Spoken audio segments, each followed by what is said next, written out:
எல்லாரும் சௌக்கியமா? பூமியை சுற்றும் அசத்தலான செயற்கைக்கோள்கள். செயற்கைக்கோளின் பார்வையில் பார்க்கும்போது நீல நிற கடல்களால் சூழப்பட்ட நம் பூமி ஒரு அழகிய ரத்தினம் போல தெரிகிறது. வெண்மேகங்கள் அதன் மீது ஓவியம் வரைந்தது போல மிதக்கின்றன.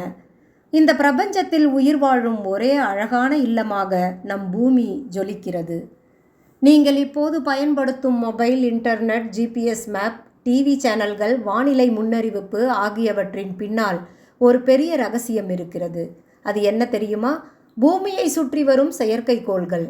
தற்போது பூமியை சுற்றி 10,000த்திற்கும் மேற்பட்ட செயற்கைக்கோள்கள் உள்ளன. அவை வெறும் இரும்பு பெட்டிகள் அல்ல, ஒவ்வொன்றும் ஒரு குறிப்பிட்ட பணிக்காக விண்வெளியில் அனுப்பப்பட்டுள்ளன. உதாரணமாக, ஸ்டார்லிங்க் செயற்கைக்கோள்கள் உலகின் தொலைதூர பகுதிகளுக்கு கூட அதிவேக இணைய சேவையை வழங்குகின்றன. பாலைவனம், மலைப்பகுதி, கடல் நடுவில் கூட இணையம் கிடைக்க இதுவே காரணம். அதேபோல இன்டர்நேஷனல் ஸ்பேஸ் ஸ்டேஷன் எனப்படும் விண்வெளி ஆராய்ச்சி நிலையம் பூமியிலிருந்து சுமார் 400 கிலோமீட்டர் உயரத்தில் சுற்றி வருகிறது. இதில் விண்வெளி வீரர்கள் தங்கி பல்வேறு அறிவியல் ஆராய்ச்சிகளை மேற்கொள்கிறார்கள்.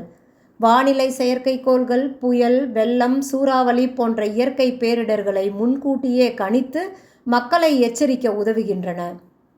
இவை இல்லை என்றால் பல பேரிடர்களை முன்கூட்டியே அறிய முடியாது. நீங்கள் கூகுள் மேப்பில் உங்கள் இருப்பிடத்தை பார்க்கும்போது விண்வெளியில் இருக்கும் ஜிபிஎஸ் செயற்கைக்கோள்கள் உங்கள் இருப்பிடத்தை துல்லியமாக கணக்கிட்டு காட்டுகின்றன.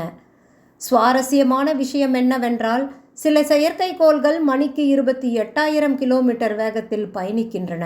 அதனால் அவை வெறும் 90 நிமிடங்களில் பூமியை ஒருமுறை சுற்றி விடுகின்றன. மனிதர்கள் உருவாக்கிய இந்த சிறிய இயந்திரங்கள் இன்று உலகையே இணைத்து வைத்திருக்கின்றன. நாம் தினமும் பயன்படுத்தும் தொழில்நுட்பங்களின் பின்னால் அமைதியாக வேலை செய்து கொண்டிருப்பது இந்த அற்புதமான செயற்கைக்கோள்கள்தான்.